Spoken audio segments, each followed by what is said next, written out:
Okay.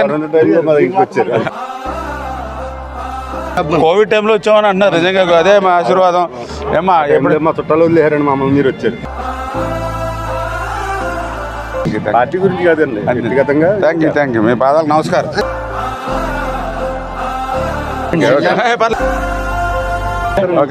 బాగు చేశారు పాలకులందరూ చూస్తారు కదండి.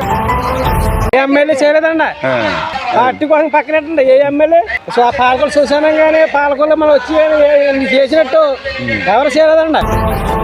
మీరు అసలు ముఖ్యమంత్రి కూడా మాట్లాడగా వెళ్ళిపో స్కోప్ కూడా ఉంది, మాట్లాడే ధైర్యం ఉంది. ఈ సీట్ చాలా బాగుంటుందండి. మిమ్మల్ని ఒకసారి వచ్చేసుకోవాలండి, అంటే నాకు ఎంతో ఇష్టం అండి. ఎన్టీ రామారావు గారి తర్వాత మీరే అండి. మంచి హృదయం ఇచ్చాడు భగవంతుడు. అభివృద్ధి పాలన గురువు గారు కూడా మన పార్టీ వస్తుందని చెప్పారండి. థ్యాంక్స్ అండి. మీ ఆశీర్వాదం.